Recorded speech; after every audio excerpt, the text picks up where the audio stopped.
आज के हमारे टॉपिक के लिए let's get ready for an incredible ride with Airbus. एक कंपनी जो स्टार्ट हुई थी एज अ यूरोपियन ड्रीम और अब it has changed how we fly forever. This video is going to be adventure packed with heart, hustle and some jaw dropping moments. So settle in and let's take off.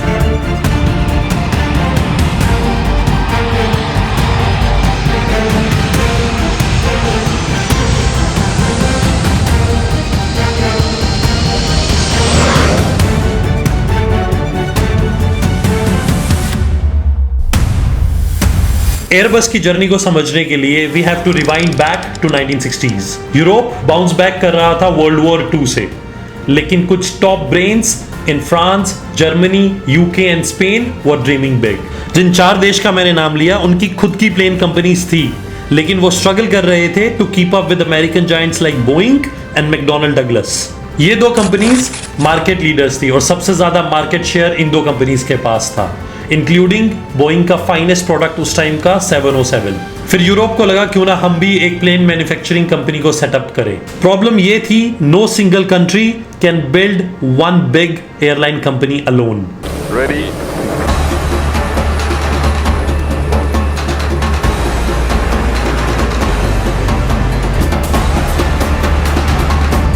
वहीं पर Airbus की story start होती है।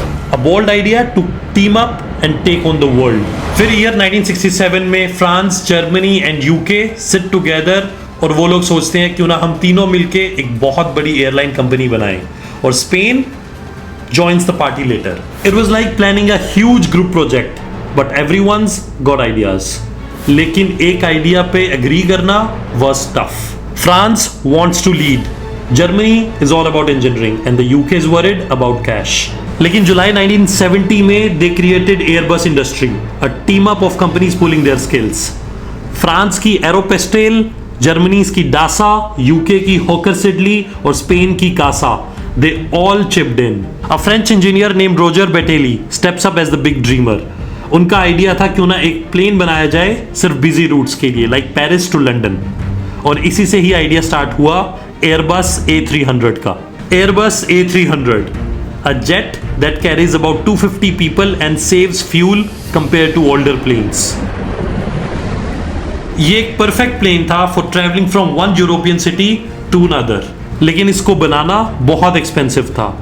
UK government को doubt हुआ और उन्होंने funding अपनी स्टॉप कर दी और उन्हें लगा कि ये प्लेन नहीं सेल होगा। और उसी वक्त फ्रांस और Germany they kept the dream alive and Hawker Siddeley sticks around to make the wings. फिर डेट आई सितंबर 28, 1972। A300 ने अपनी पहली उड़ान भरी to Toulouse, France. It was a huge moment for Europe, लेकिन प्रॉब्लम थी बाकी airlines they were not rushing to buy it. वो लॉयल थी बोइंग और डगलस के लिए, and Airbus is the new kid trying to crash the party, which was making it difficult for A300 to sell the market. लेकिन Airbus ने give up नहीं किया. They fly the A300 all over, showing the roomy cabins and fuel saving tricks to airlines. शुरुआत बहुत slow थी, but this is the start of something massive. Airbus की dream was just getting started, and let's figure it out how they won hearts and skies. A300 is flying, लेकिन still Airbus को convince करना था airlines को कि that they should ditch their Boeing planes.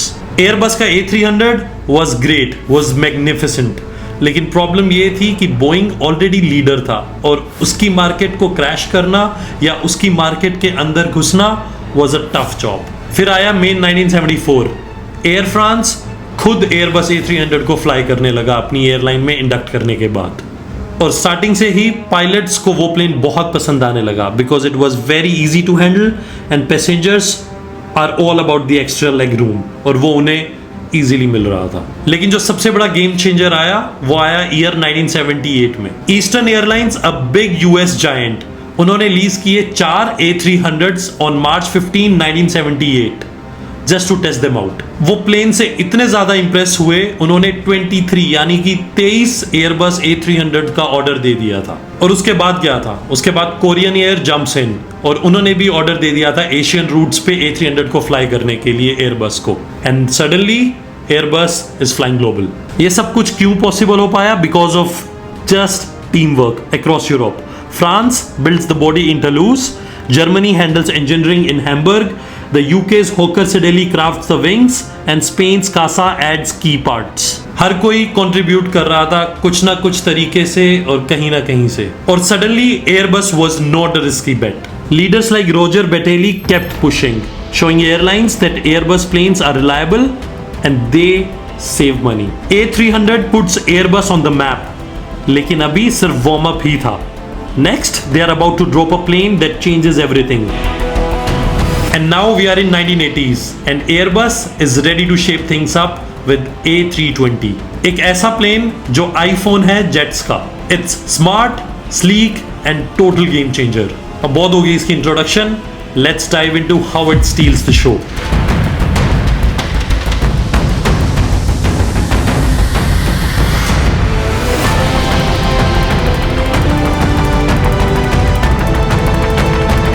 The A320 takes off on February 22, 1987, and it's made for shorter trips. Shorter trips like London to Madrid, New York to Chicago, carrying about 150 to 180 people.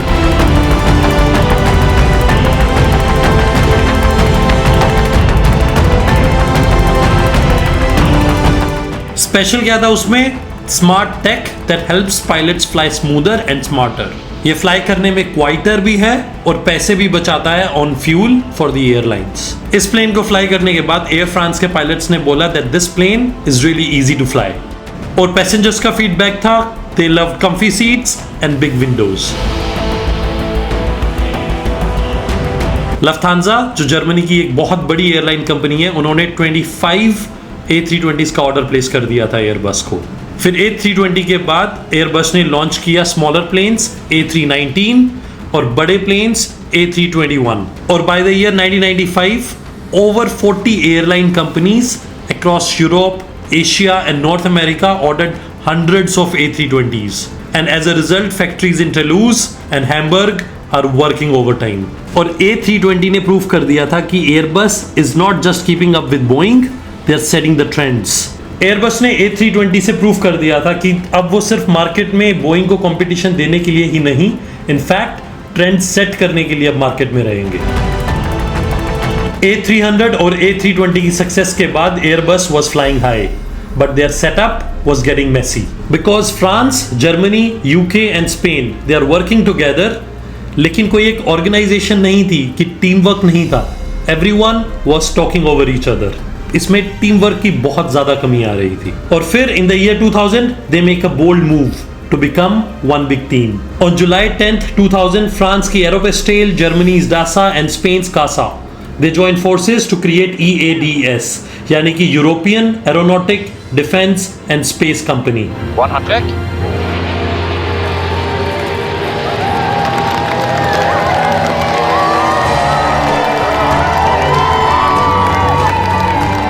और फिर Airbus becomes one single company under EADS. और UK का BAE Systems stays a key partner building wings. इसका मतलब less arguing and faster decisions. और Airbus के new boss Noel Forgeard is very excited to give competition to Boeing globally. And now EADS goes big.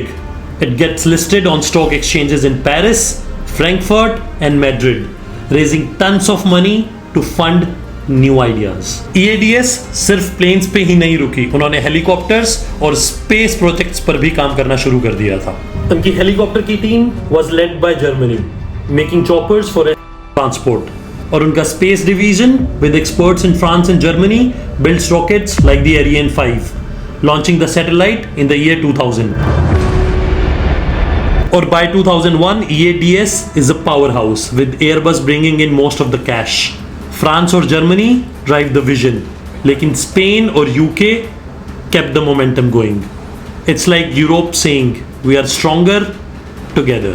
और इस move के बाद they were ready with their next big project. Next big project, the giant of the skies, A380, the biggest passenger plane ever made. A380 की planning 1990s में ही शुरू हो गई थी, betting that airlines want giants plane for long trips like London to Singapore. और फिर 27 अप्रैल 2005 को it flies for the first time.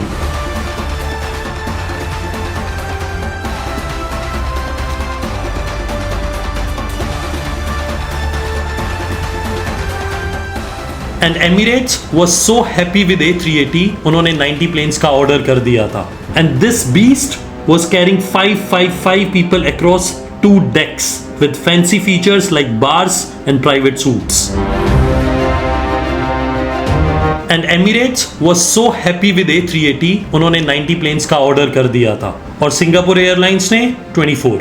और फ्रांस की Toulouse factory leads the charge with Germany's Hamburg and Spain Seville building huge parts. और UK की BAE System, they were crafting massive wings. Building A380 was no joke. उसके 4 engine, जिसमें से एक engine का size एक car के बराबर का था और प्लेन के विंग्स का साइज इतना बड़ा, it took special ships from moving wings from one place to another. And suddenly A380 becomes the symbol of Europe's ambition, showing they can build the biggest and best. लेकिन हर कोई चीज smoothly नहीं चलती. Let's see what happens next. और A380 एक बहुत बड़ा superstar बन चुका था, लेकिन हर एक सुपरस्टार को रफ टाइम से जाना पड़ता है. फ्रॉम ईयर 2006 टू 2008 A380 की डिलीवरी में बहुत ज़्यादा डिले होने लग गया था. A380 जो एक बहुत बड़ा प्लेन है, उसको असेंबल करने में बहुत प्रॉब्लम्स आने लगी थी, बिकॉज पार्ट्स जो थे उसके डिफरेंट जगहों से आते थे और एक असेंबल एक जगह पे करना था और असेंबल करने में बहुत ज़्यादा प्रॉब्लम्स आ रही थी. इसी वजह से डिलीवरीज में डिले होने लगा और इसी वजह से एयरलाइंस प्रेफर करने लगी एयरबस का A350 और बोइंग का 787 for their flexibility.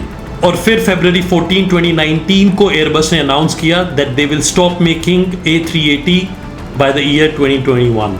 It was a tough call for CEO Tom Enders, but the markets changed.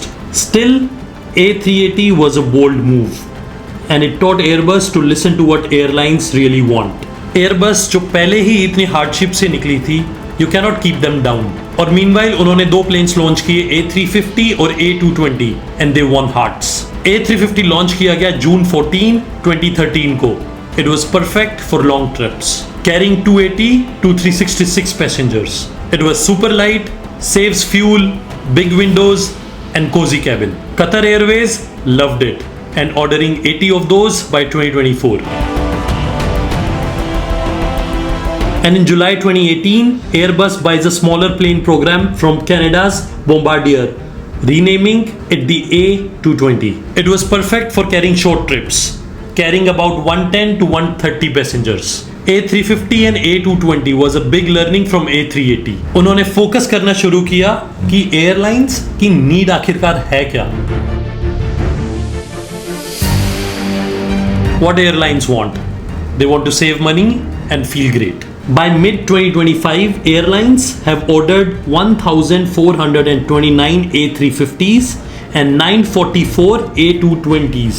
और डिलीवरी हो चुकी है 663 A350s की और 418 A220s की. Airbus now is not at all about just the planes. It's about helicopters and space stuff as well.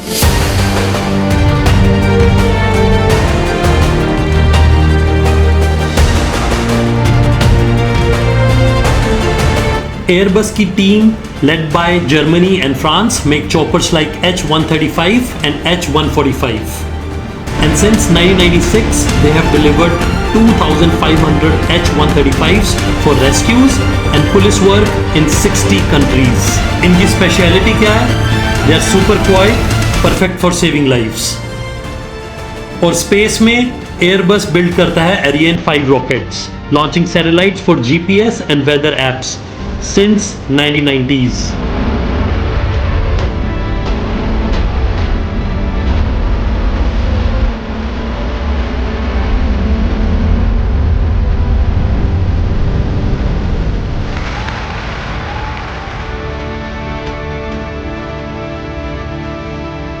और इनका Galileo system with 28 satellites by 2025 help करता है फोन को फाइंड करने में डायरेक्शंस. ये लोग नासा के साथ भी काम करते हैं, building parts for Mars rovers like Perseverance. अब थोड़ी सी बात करते हैं एयरबस और बोइंग के कंपटीशन की. In 2005 Airbus wins with 1055 plane orders to Boeing's 1002. 2024 में एयरबस डिलीवर करता है 766 planes to Boeing's 350.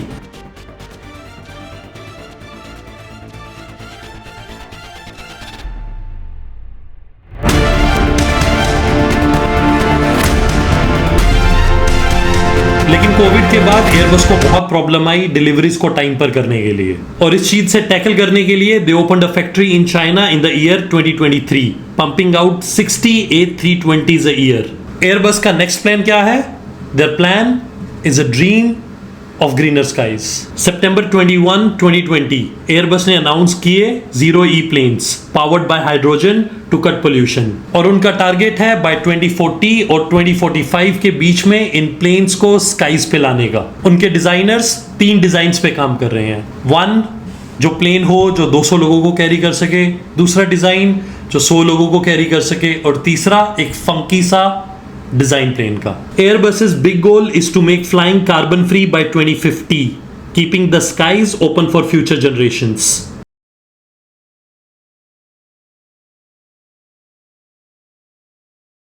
And that's the Airbus story.